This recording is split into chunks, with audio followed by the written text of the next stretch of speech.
These free classes are given once a month at noon on the second Saturday of the month, and we cover a wide range of topics. Next month, we're going to be having Native Plants 101 with Regina Santori, and that should be really interesting. And Lunch and Learn is just one of the programs that the Master Gardeners of Roane County offer on a wide range of topics.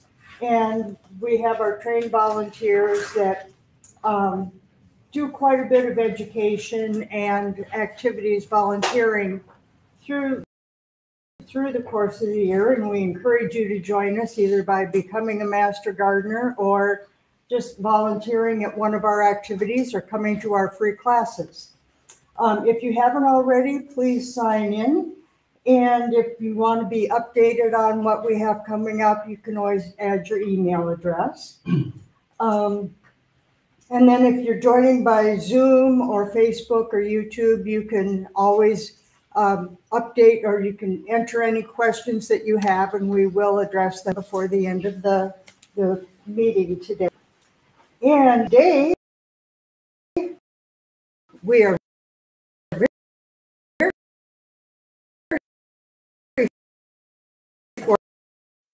fortunate to have Jessica Wilkinson Smith, our UT Extension. Morning. Good. Y'all like to talk. That makes me happy. Because I don't like to just hear my voice the whole time. I like it when you guys talk to me. I have 75 slides here, so this next hour can be really boring, or it can be really great if we talk to each other. So feel free to interact and talk with me. It doesn't hurt my feelings if you just step in and talk. I'll try to repeat the question for those on Zoom. Sometimes I remember to do it, sometimes I don't. So I will do my best to remember to do it to where you guys can hear everything that's going on in the room too. But as I said, I'm Jessica Wilkinson Smith. I'm the agriculture agent. I'm also the director here at the office. So that means it depends on the moment you call what hat I'm wearing. But as far as our agricultural department, I'll explain what that means, what I do here in just a minute. I start every talk explaining what extension is, because is this anybody's first Lunch and Learn or extension meeting? So few. So welcome. We unintentionally become the best hidden secret in the county. We try really hard not to be, but we unintentionally are. We try really hard to let people know we exist because we have avenues to help you in every different area of your life. We bring research-based information through family and consumer science, agriculture and natural resources, and 4-H youth development to the people. We're the front porch of the university. We bring research information in a relatable way to bring real life solutions, real life information to help solve real life problems and give real life solutions to those problems. And how we do that is through our staff here. So like myself, I work in agriculture and natural resources, and then I manage this team. With agriculture and natural resources, I handle everything from how to work with vegetable gardens to how to work with cows and chickens. It depends on the day and what minute somebody's calling to ask a question about. But anything agriculturally related you could have a question about, you can call here. And if I don't know the answer, not afraid to tell you I don't know. But we have a great team of researchers at the university and specialists that I can call, and we can learn together how to figure out that answer for the problem that you have. And the same goes for the rest of these ladies here at our office. So Lisa McMahon is our family and consumer science agent. Anybody ever heard of the home economist in years past, or the home demonstration agent? That was traditionally that role. It has evolved over the years and has become the family and consumer science area. She focuses on anything inside the home. So anything from food preservation to budgeting, nutrition, anything that can help you function better as a family. She does a lot of co-parenting classes. She does a lot of budgeting one-on-one with families. She does a lot of food preservation classes. Does a lot of work within our community. Anna Johnson and Courtney Gardner are our 4-H department. They meet with every 4th and 5th grader in the county to work. That's their base area. And then they meet with every middle schooler. We're starting to meet with every high school. That's a new adventure for us. And we work with all of them all of those youth to bring leadership and citizenship opportunities for those students to be a part of. We take 115 kids to camp every summer at minimum. Last year we took 125. We look for volunteers to go to camp every summer with us. If you want a free paid vacation, we will gladly send you. You just go with 300 of your best friends that are in 4th and 5th grade. If you're interested, let me know. But they work with all the youth in our county to help provide opportunities for them to be able to take part in. And then we have Miss Kat. If you call our office or you walk in our office, she is the face that you will meet and the voice that you'll hear. She always has a smile on her face and will greet you, help direct your phone calls.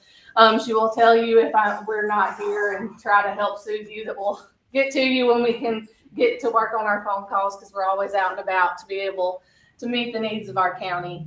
And then we have a vacant position that works with SNAP eligible families. This is a specific audience that person works with. It's a grant funded position. So they specifically target working with those families to help work with eating well on a budget, making those funds go further, and how to do that with locally sourced food if possible, and with good produce and eating healthy. So this is what we do within our office. So we can help you with every aspect of your life. But now we can get to what you came here for. But I do not feel like I'm a good agent if I don't tell you what the rest of our office does here for you before we get started. So what you came here for, we're going to talk about why you need to plan your garden, and also how we're going to go about planting that garden that we've planned. So why we look at planting our garden? Saves time in the long run. How hell does it work if we go hog wild and just decide to do something without a plan? Usually takes us about 5 times longer in the long run, doesn't it? Anything we go to do.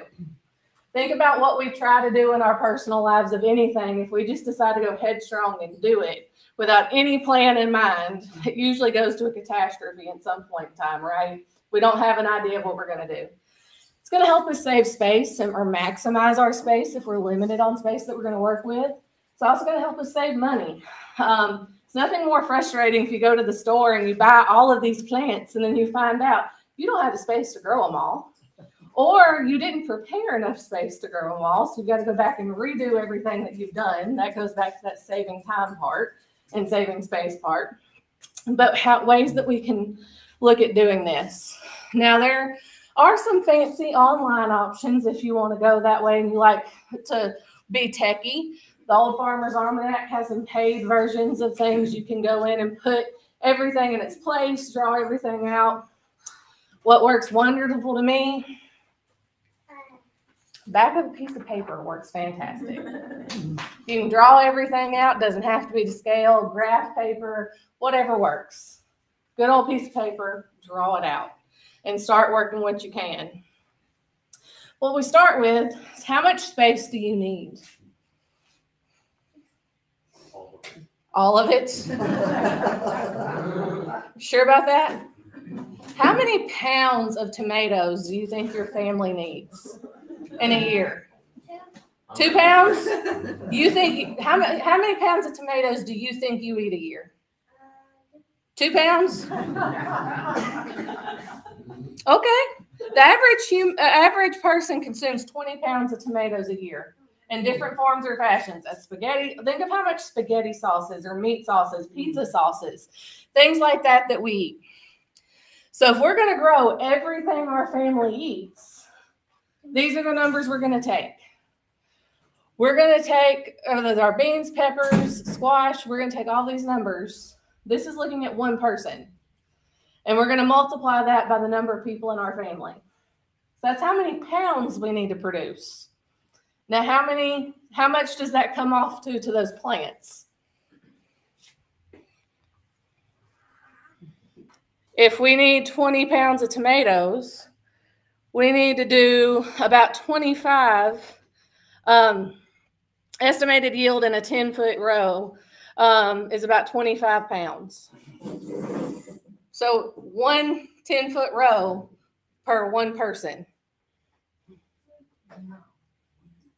And those plants are usually spaced out about a foot apart in that 10-foot row. So that's about 10 plants per person in your garden.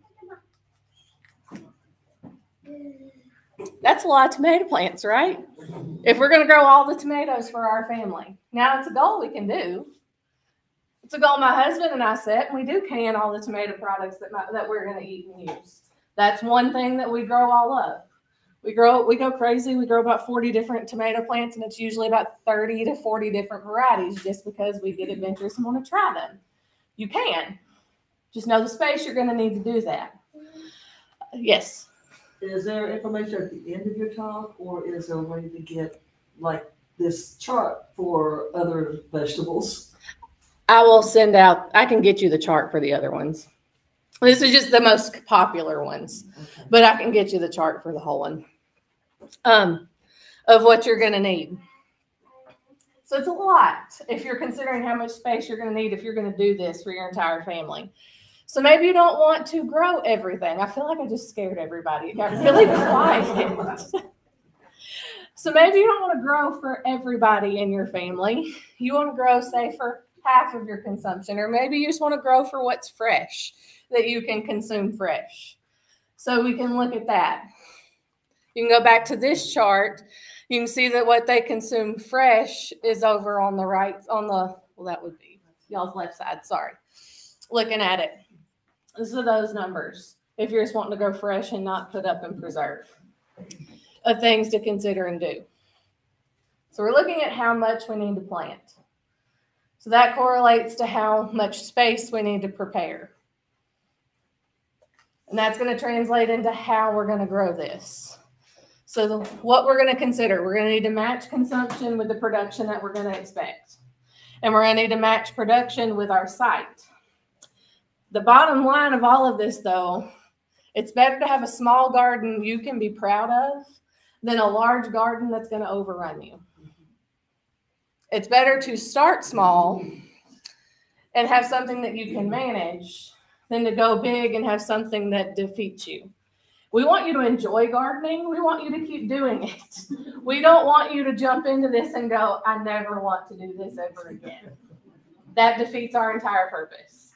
So we want you to ease into this. So don't feel like you have to go if this is how many of y'all this is going to be your first year to have a true vegetable garden? No, there's no shame in that. Absolutely. We're excited for you that you're wanting to take this on. Don't feel like you have to go straight to doing this. This is the goal for a lot of people and maybe what you want to work towards. You don't have to start there. I show you this picture to make you go, oh, I want to bust your bubble because I want you to think about this and start with something small that you can be proud of and work up to being able to do that. So a wide range of site options to consider. You can do this in ground, traditional and conventionally. You can do all of this in raised bed options. It's completely doable. Containers, it's a little harder, but you can do that if that's what space you're required.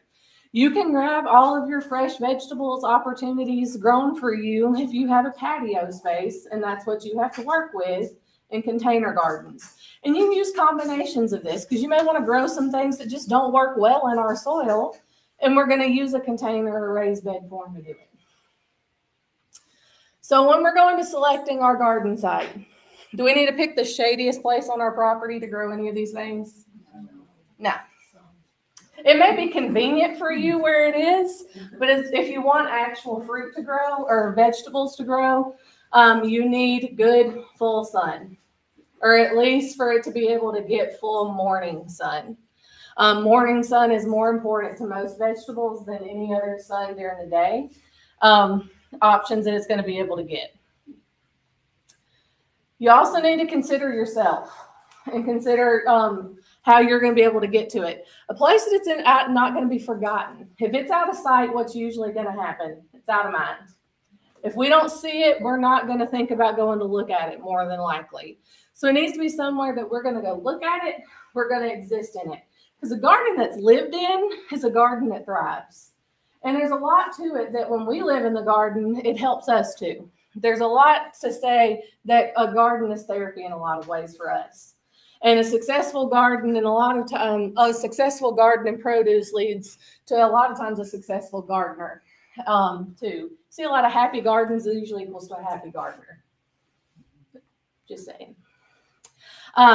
Accessibility, water, media, harvest, all of those things. How are you going to be able to get to it? If you have back and knee issues, do we necessarily want to plant directly in the ground, or do we want to consider some higher raised beds, some accessibility things to consider? Think about yourself when you're doing this. Again, we want you to stick with it. Some of us may have been doing this for very long times and we're aging and we want to keep doing it. So how can we make it easier on us as we age? What can we do to adapt to that? We can make some elevated raised beds and still grow pretty much everything that we want to grow in those. So things to consider as we progress in this, that maybe we've been doing this and we want to consider some changes as we move forward. So some general questions to consider when you're trying to pick this site. What condition is your soil? What does y'all's soil look like for the most part? Clay. It's clay. You're in East Tennessee. It's clay and it grows rocks real well. How much sunlight does it receive? Again, we want to get a lot of good sun to it. What was the site previously used for? If there was a septic tank previously sitting there, do you want to put a garden on top of it? Yeah, but do you really want to do that? No. There's a lot of health reasons that we don't do that, knowing the previous use of it. If it was previously used as, this was a fun one that came in. I planted this garden. It was previously heavily used as a horse pasture that was heavily used with pre-emergent herbicides. Things are not growing well. Why wouldn't they be growing well? Herbicides. The broadleaves that sprays. Yes, those pre-emergents kill broadleaves. What are all of our vegetables? Broadleaves. So it was previously treated in the spring, in the previous fall for all of that. They turned around and didn't do anything to try to combat that, and then directly planted into that soil.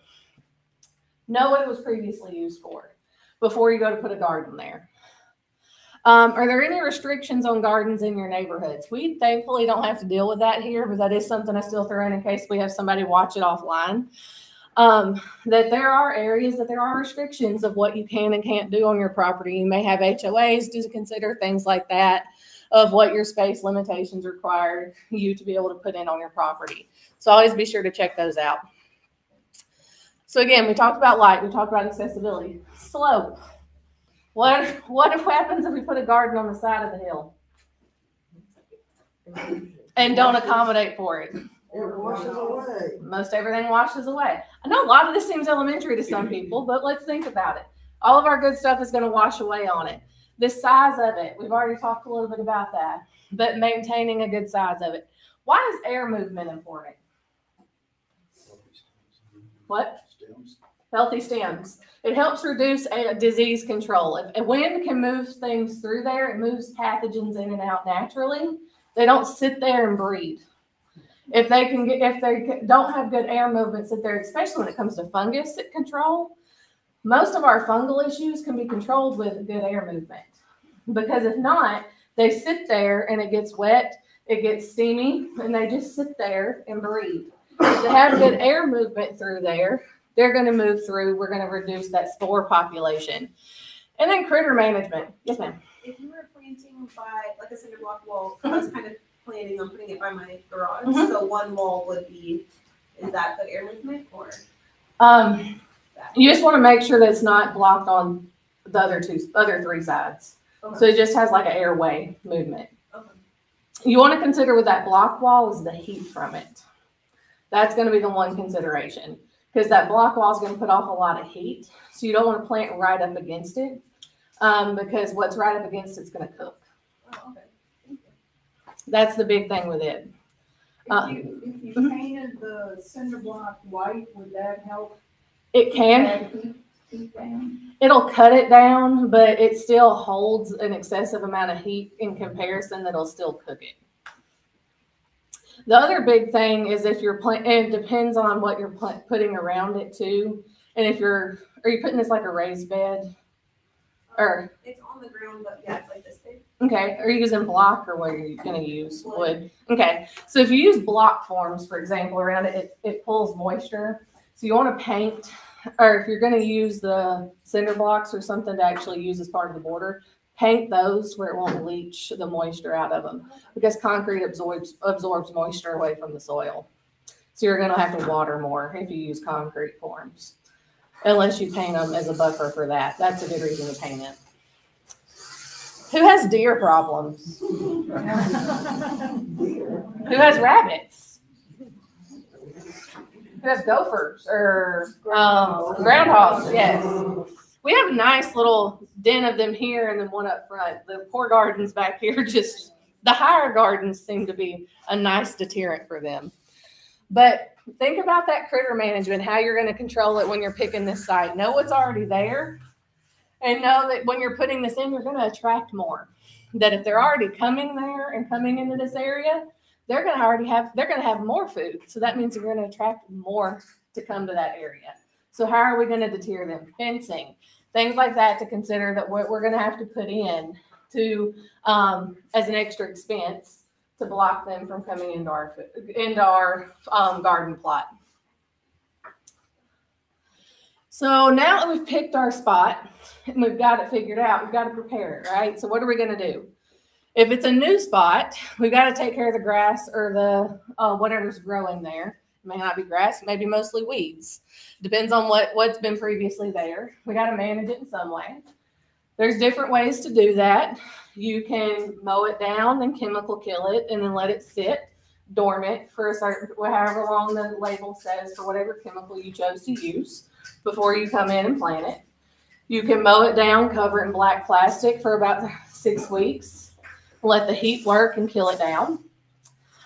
You can mow it down in the fall, cover it in cardboard, other brown materials, and mulch it down and start what we call lasagna style gardening and layer things in to build in the organic matter in that area and suppress those weeds.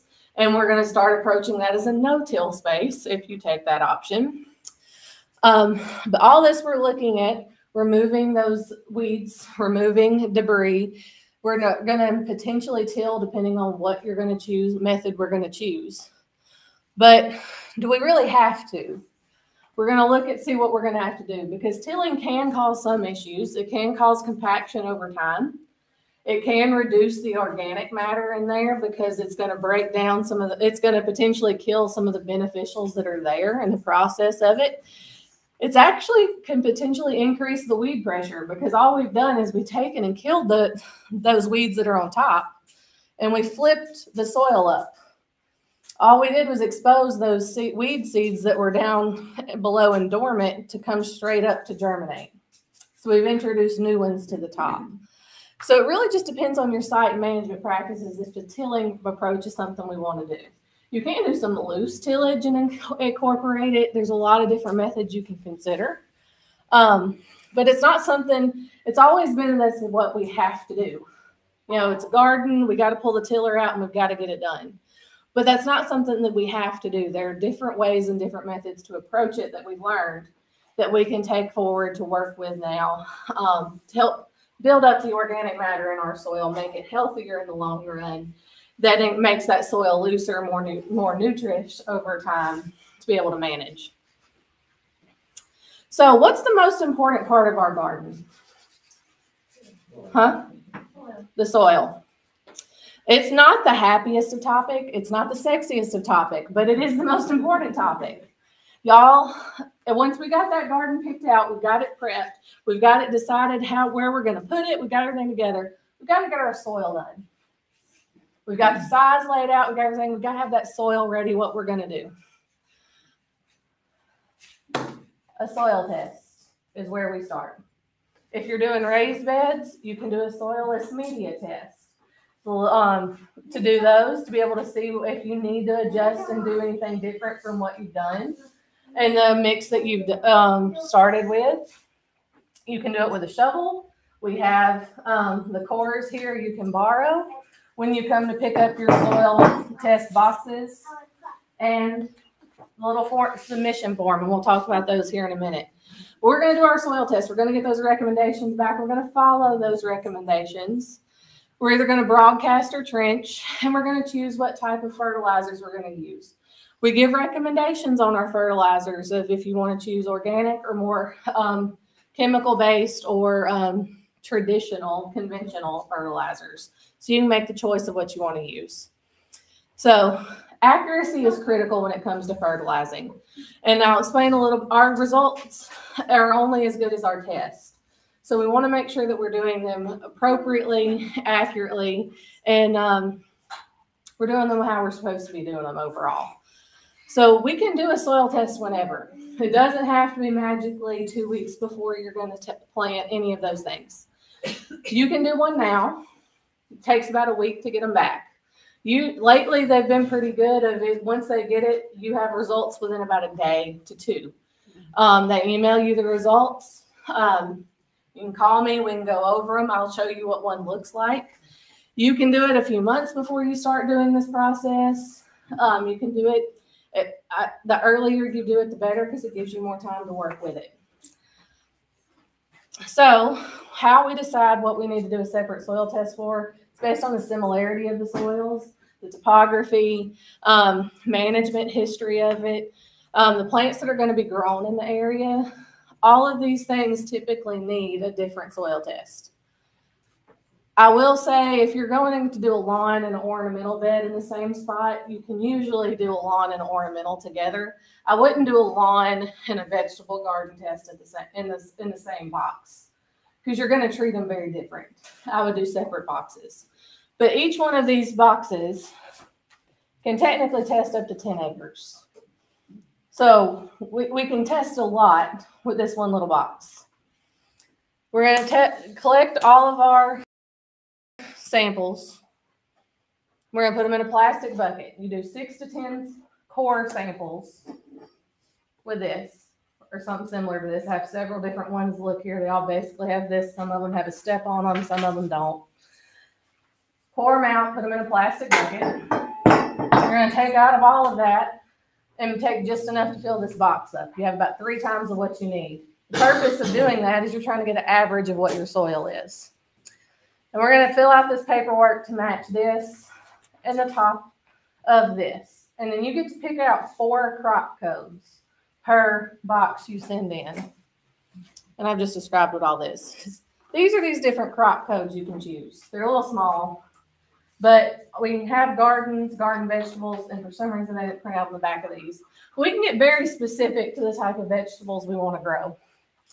And when you get this soil test back, you're going to get your soil pH, you're going to get the macro and micronutrient results, and you're going to get recommendations specific to the crops that you requested. And when you get these back, it's going to look similar to this. Look, we've changed them up just a little bit from this one, but we don't have a updated graphic yet. And we're going to get a measure. We're going to know what our pH is. Why is it important for us to know what our pH is? Huh? What? To know what kind of fertilizer to put on it. Partly. Some plants are acid loving and some are more for alkaline. It doesn't matter how much nitrogen, phosphorus, potassium, anything is there. If your pH is not right, your plants cannot uptake that nutrients. Those plants all require a specific pH level or a specific range. Our vegetables, like everything, pretty neutral right in the middle.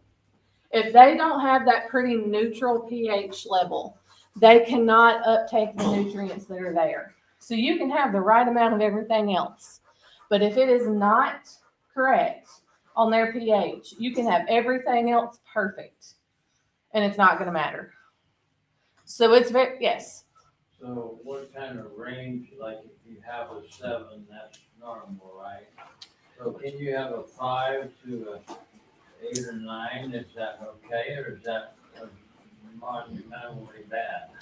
You're teeing me up. We're getting there. Good. 2 slides from now, we're getting there. So when we look at this, all of these nutrients are required for different parts of the plant.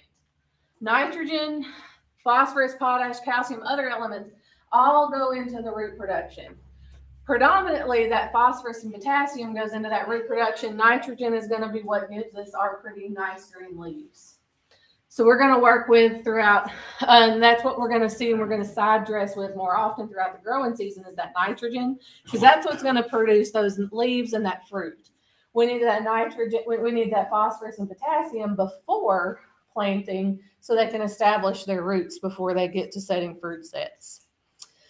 To connect it all, though, and to answer your question, our perfect range, ideal range, is between a 6 and a 6.5. If you see them, we start getting a little below that, they're not getting the levels of nitrogen they need, these plants need. If we get above that into the 6.5 and 7, they may be still getting all of the macronutrients, but they cannot uptake the level of micronutrients as they need when their pH starts to rise. That pH level needs to sit between the 6 and the 6.5 for ideal uptake of these nutrients. That's why our pH matters. Knowing the pH of our water and how that can help change, that changes things over time. Knowing all of these factors that can help change that and maintaining that 6.5 is important. So how do we do that? How are lime recommendations made? You can giggle at the picture. It's okay. I did it on purpose. We don't use this type of lime. You'll be surprised at the amount of people who ask that, though, of what type of lime we use. So what's the current soil water pH? What's the ability of the soil buffer charges in there? All of this information comes out of our soil test. And what's the optimum pH for the crops we want to grow? So for most of our vegetables, like we already talked about, it's in that 6, 6.5 range. So we're going to use in all of these, we're going to use a pelletized lime. Pelletized lime is a slow release lime that's going to make a slow, consistent change in our garden. You will see things that are labeled pulverized lime. You will see that, and those are often labeled garden lime. You will see liquid lime. Those are going to make quick, instant changes, but they make quick, instant changes back. That's not what we want. They're often cheaper, and the reason being, they make quick changes, and they make quick changes back. It's not a lasting change, and we're trying to make long impact changes to where we don't have to do this over and over again. And yes? I was told when you do that, it takes at least 3 months for that to take effect. It does. That's why you need to plan ahead of time. And if you time this correctly and use pelletized lime, you water this in, you can hurry it up a little bit in the vegetable garden sense. You can, if it's not raining, we've had enough rain lately. You also want to make sure you don't have enough rain to wash it off. You have to hit a balance of it. It can help speed up the process to change the things, but it does take time, the slow release limes. But we're wanting it to make a slow change because, yes, you may use that granulated or the pulverized or the liquid. It'll change it quicker, but it's not going to be substantial. It's going to change it in about 2 weeks. But if you retest the soil in about 3 weeks, it's going to be right back to where it was. Why?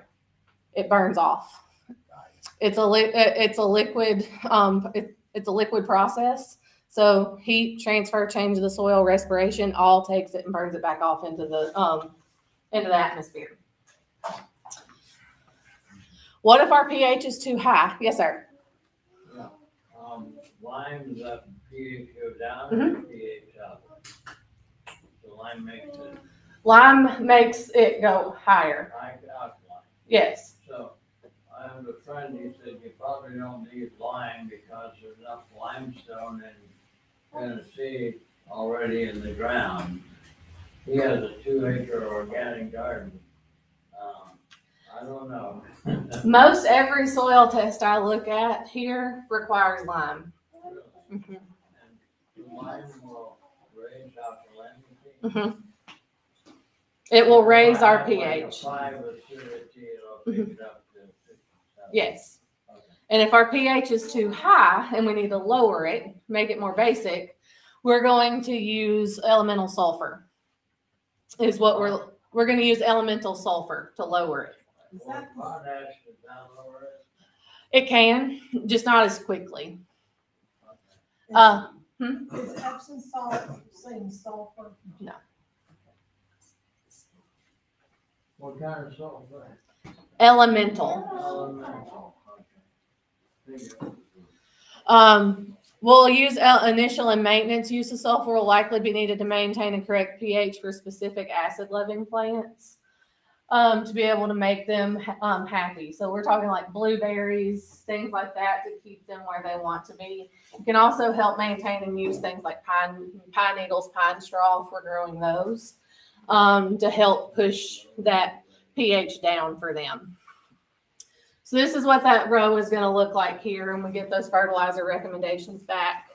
And it's going to be broken down into being either high to high, very high, low, mid, high, very high categories. And it's going to be broken down NPK, nitrogen, phosphorus. You're actually not going to see a nitrogen value on your soil test report. Reason being is nitrogen is very hard to calculate because it's volatile in the soil. So we see the specific measurements for phosphorus and potassium, and then the needed nutrients and the rest of our macro and micronutrients there. And then fertilizers are recommendations for the intended supply of what's needed, but not over recommendations of it. Our fertilizer recommendations will get you to the adequate levels. A lot of other soil test kits you can buy will take you to get you into the high ranges or to the moderate ranges. We get you to the adequate ranges for what your plants need is our goal. When you look at a fertilizer label, you typically see three numbers together. 19, 19, 19, in this case it's 2904. That means it has 29% of nitrogen, which is used to put out those nice leafy greens that we want to see. Helps with produce chlorophyll and those amino acids to get those nice green leaves. Phosphate or phosphorus, which contains helps make the energy, cell division, potash, that potassium involved in enzymes and water balances. So we have a lot of choices when it comes to getting our fertilizer. We can use dry and blended soil fertilizers. That's more of a commercial scale. We're not really going to go buy a custom blend at this point for a backyard garden. You can. You're going to probably spend way more money than you need to if you're going. And if that's only going to be an instance if you have a couple acre garden to work with.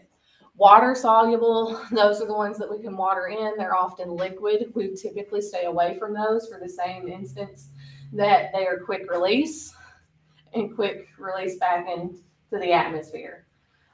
They don't make any lasting change. They're usually cheaper, and they're cheaper for a reason. Controlled release is what we go for in our vegetable gardens because they make those slow changes, slow impactful changes in our garden. Weed and feeds, we typically use more in our ornamentals and lawn gardens. We're not going to use those in a vegetable garden because those take care of broadleafs. All of our vegetables are broadleafs. So we're not going to use those in a vegetable garden.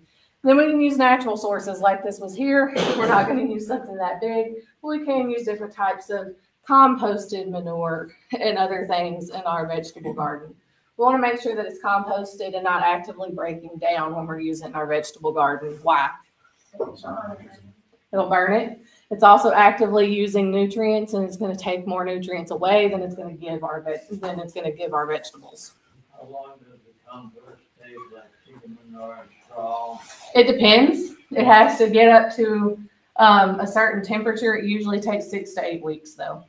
And 8 weeks, then it's ready to use. Typically, you can stir it and mix it, and if it's cooled down, it will. If it's still hot, you can. It's usually still breaking down. You don't want to use it. So this is what this report is going to look like when you get it back. It's going to be a nice full paragraph, and it's going to list out your blanket, what you need to broadcast first. So 5 pounds of a 27 to 33% nitrogen fertilizer, or 15 pounds of an 8 to 12% nitrogen fertilizer per 1,000 square feet. And then we're going to do some math to figure out which fertilizer to get. So these are a little more self-explanatory now, but you can come sit down with me and we can do this math together. But we can also go through how we calculate that fertilizer here. This is the math equation we use. If we need to do 20, the first number of our fertilizer is 24, represents that 24%. If we need to get 24% per 1,000 square foot, we need to do 1 pound. We're going to do that out and we're going to figure out we need 4.6 pounds of fertilizer per 1,000 square foot to achieve that. If you don't like doing math, come see me. It's okay. My background originally is in agricultural economics. I like numbers. I'm a nerd. Come see me. I'll nerd out and do all this for you. It's okay. You can laugh at me while we do it. We can chit chat about it. And then how we're going to use it and further break it down. We're going to begin with those soil test results. We're going to make sure we're going to manage that pH. Typically, we can get away with doing a soil test result report every 3 years.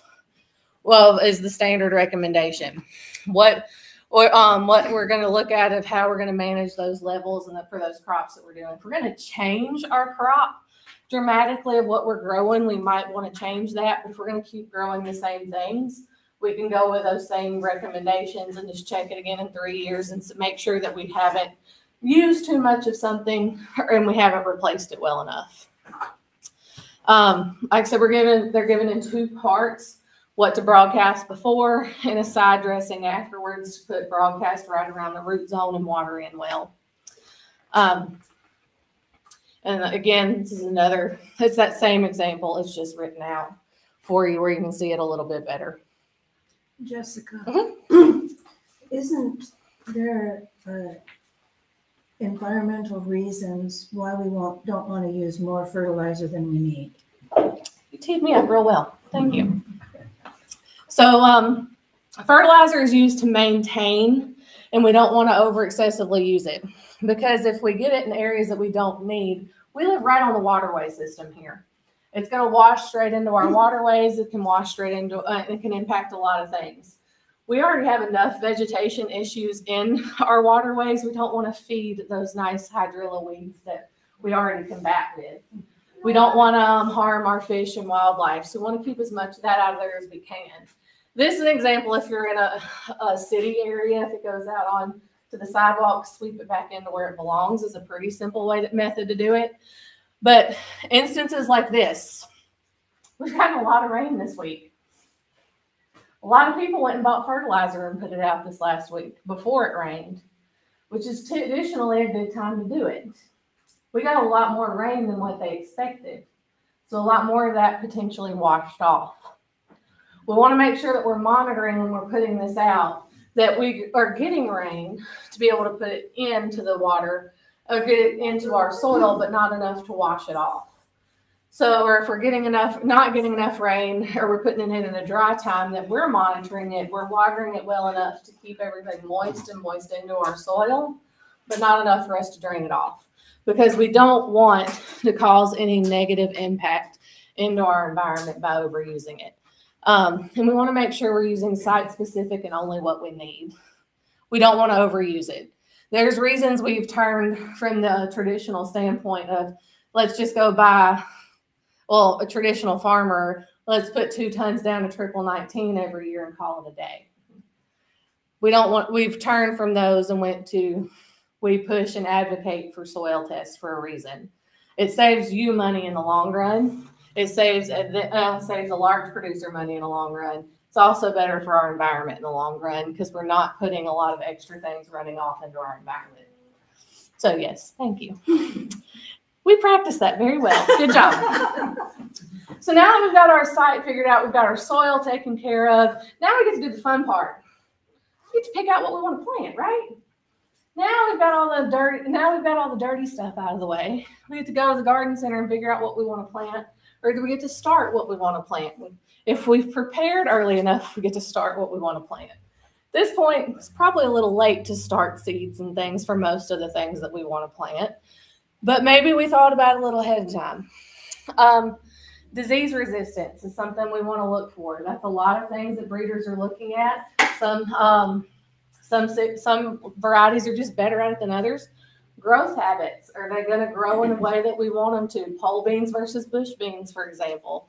Taste preferences. There's no use in growing something if it's a variety that doesn't taste worth a crud to you.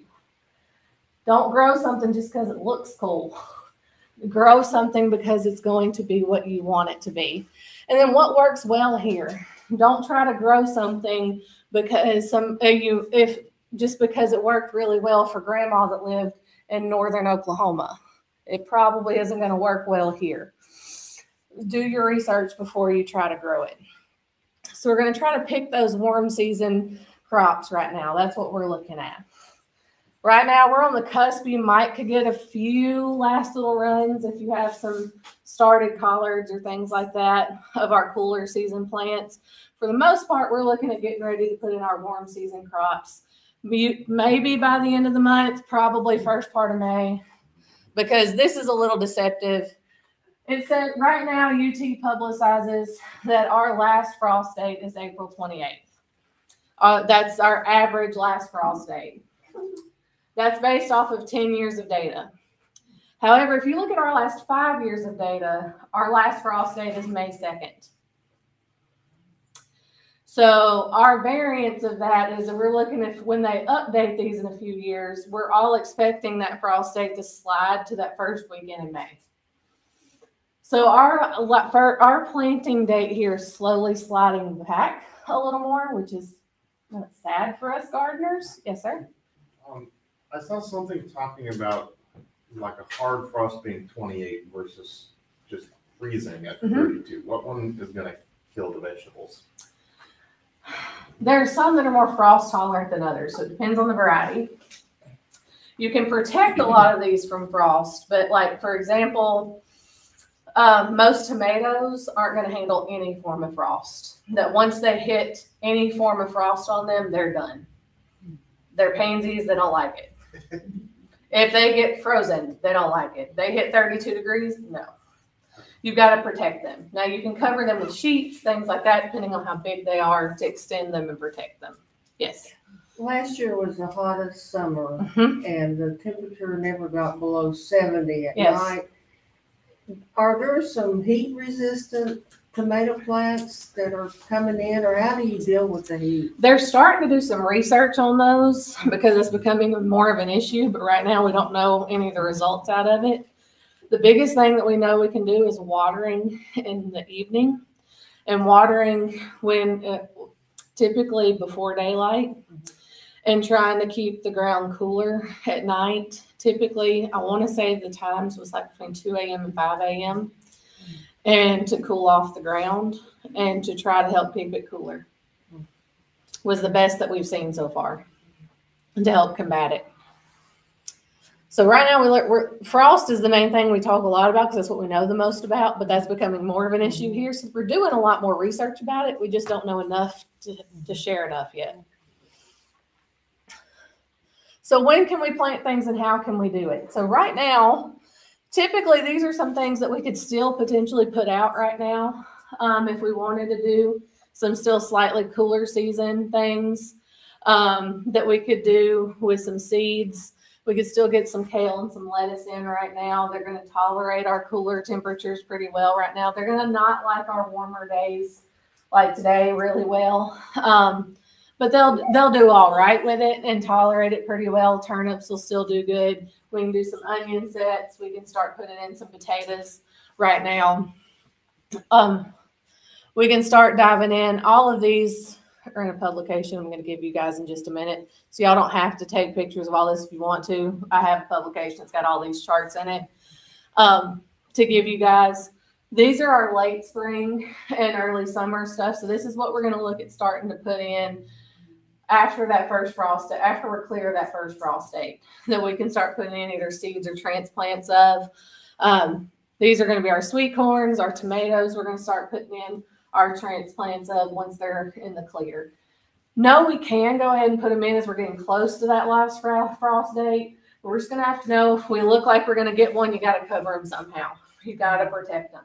You can do sheets, you can do jugs, you can do lots of different things that are inexpensive to not have to do full row covers, but you got to do something to protect them, or either you're just going to end up throwing them away and replanting them. Can you spray them off in the morning before the sun hits them? No. Once they hit that frost hits them, it's done. There are some methods of, if it's going to be a deep freeze, that you can start running water on them before it freezes and let the water fully freeze around them and encapsulate them and then let it melt. And that will protect them. It's a method that's used a lot in strawberries and blueberries. And it will also turn around and work on most of our early summer vegetables for, we know it'll work on tomatoes and beans, but it's not typically, it's the reason we wait to plant where we don't have to go to using those drastic measures. It sounds counterintuitive that we're going to hard freeze this plant to protect it, but it is one of the most effective frost and freeze treatments that we can do, is to start flooding that field to hard freeze it. It's a really common practice in strawberry fields. It's really fascinating to watch it happen, of how they can do it. Look it up. It's called it's strawberry freeze protection, and they literally freeze the field to protect it. And what it does is put a very clear sheet of ice over all of these plants to protect it. And the theory is that you freeze it before the nature freezes it. And that way you're in control of the scenario, and then it slowly melts off. You're going to still have some loss and some stunting from it, but it's still going to protect it, and you're not going to lose as much from it. So these are our fully summer planted crops that we can do late in the summer and work with later on in. We want to make sure that we pick good, high quality sources. We can collect our seeds. If we're collecting seeds, we want to make sure that we're only collecting heirlooms, though, because if we collect hybrids, you never know what you're going to get. It turns into a Forrest Gump scenario. Turns into that box of chocolates. You just don't know what you're going to end up with when you start crossing them. Transplants, whether you're self-starting them or garden center sources, if they're garden centers, we want to make sure we're checking them really well. There's no signs of disease issues, no signs of insects or anything like that on them. If we're going to start them ourselves, we make sure that we have a good setup to do this at home. If we're using a greenhouse, if we're doing grow lights or a setup somewhere in our home, that we're using containers, have adequate temperature control, light management, all of the factors that we need, and having good media and fertilization to work with to start these at home. And temperature conditions requirements to work with to put these at home. And the big thing to work with on them is moisture conditions. If you want to take one of these and pass around, these charts are a little harder to see, and they're in this publication towards the back of what these temperature conditions, if you're going to start these transplants at home, are at about the approximate growing time. Typically for peppers or tomatoes, you're going to need anywhere from 5 to 9 weeks.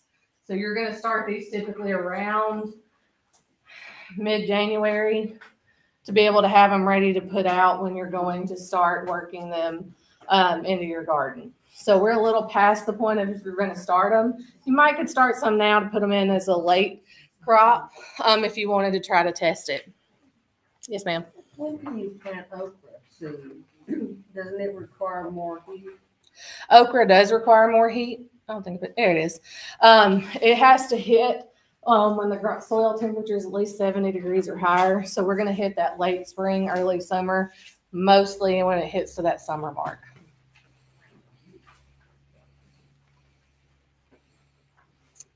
We want to make sure that we keep our moisture conditions under control when we're starting our own transplants. We don't want them to dampen off. It means they hold too much moisture. We get a lot of fungus issues in them, and they literally just snap off. I just thought the airplane was funny when that was PowerPoint's little auto suggestion. AI is so fun sometimes of what it suggests to do. So air movement control. Again, making sure those spores can move freely and not sit there within our plants. Lighting conditions, knowing that just a south-facing window isn't going to be enough light for these plants, that you're going to need some type of supplemental light. You can use fluorescent grow lights. LEDs are a little more expensive up front, but they're going to last longer and be a good source for you. And monitor lights, because you don't want them stretching and getting weak to do this with. And then troubleshooting when you're starting these plants. If they're turning yellow, if you're starting to see some yellowing, it's probably needing a little boost of nitrogen, things like that with them. There's some common things. So we've sourced our plants. We've planned our garden. What's left to finally, we've planned everything out. We've sourced it. We've got our soil ready. What's left to do? Put it in. Now we get to do the fun part. So the soil's prepared. We have everything out. We've timed it. We have the soil depth ready. We've got to figure everything out. If you'll flip to the last page of this, this is the best thing I can give you.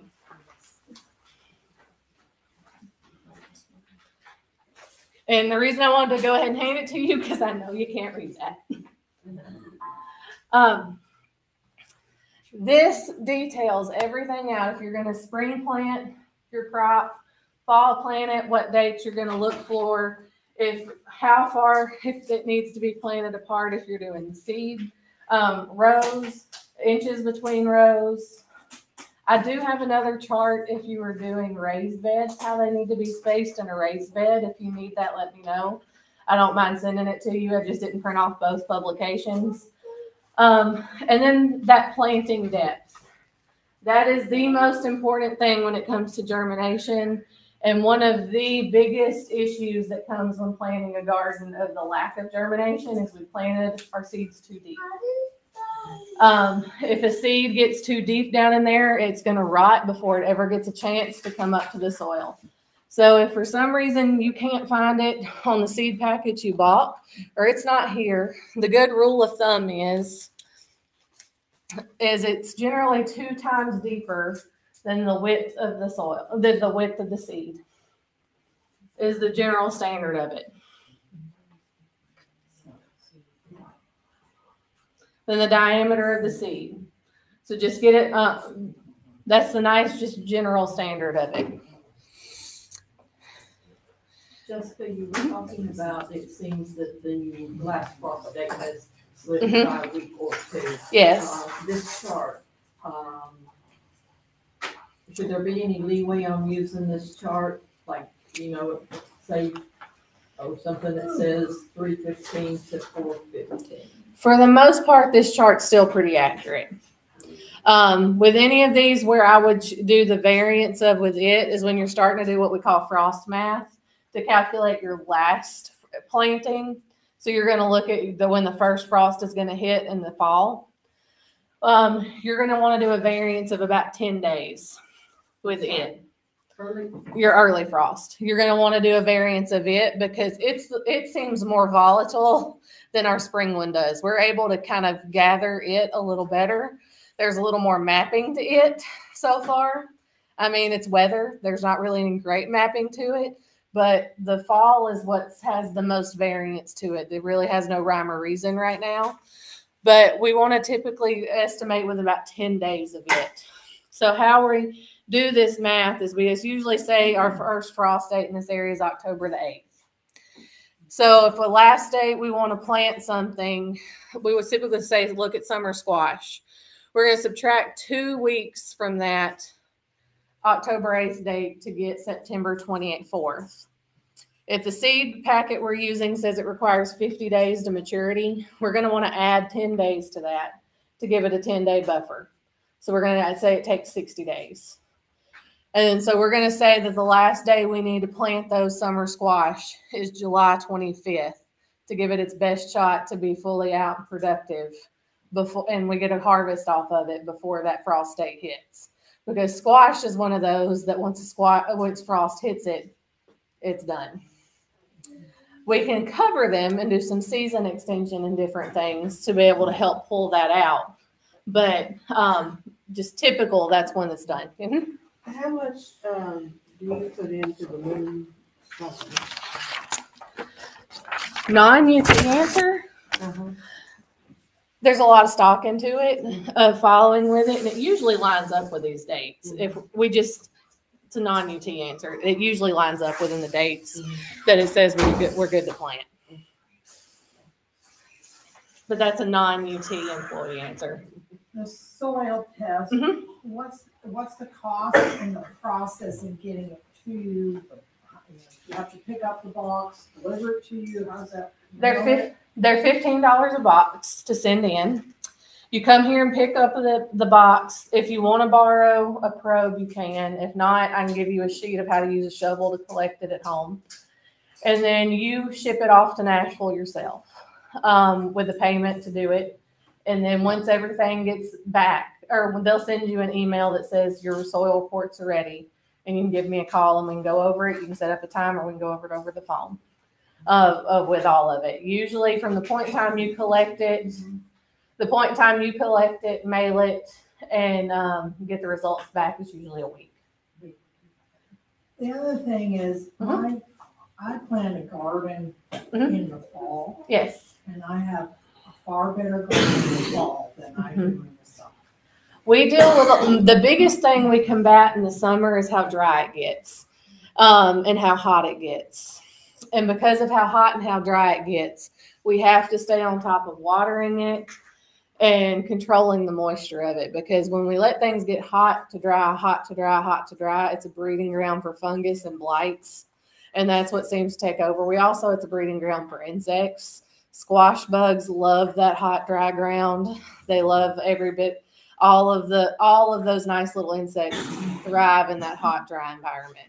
I have spinach growing now. It's harvested. My cabbage is beautiful. Yes. I always have problems with moths, broccoli, kale. I believe it. Gorgeous. When do you plant it? September. And I've had snow sprinkled on top of it. Now this year we had this last year we had a lot of snow. So, it did survive, but that previous Christmas when it got real cold for 2 weeks and killed a lot of plants, it died then. But other than that, I mean. So you're planting plants, not seeds. I'm planting cabbage, broccoli, what is that? You know, the early spring stuff. And my spinach is still going strong, and so is our kale. Yeah. A fall garden does really well here. It's a good approach too. You can actually garden year round here pretty well. The summer is when it stresses out the most here, and it's just because of how hot we get. We take a while to warm up. Well, when we get there, we do it really well. Tennessee is really good at the phrase "go big or go home." We're really good. We take a challenge really well. And the big part to look at with our garden, this is the second most important thing I can give you today, is planning for your next year. When you go into your garden, we want to remember, and we want to keep up with that map of where we planted everything. Because the next year, we want to remember, we don't want to plant the same thing in the same spots. We want to rotate it because it prevents pests and diseases, and it prevents over leaching of nutrients in that spot. We want to this may be what our garden looks like this year. Next year, we're going to slide everything down one spot or one row or one grid. The next year, we're going to slide it over again. It doesn't have to be anything but crazy when it comes to rotating. It can be just sliding it and moving it around. Simple, literal rotation. It doesn't have to be some crazy A has to go to G and B has to go to F. It doesn't have to be anything crazy. People make it more complicated than it has to be. When can you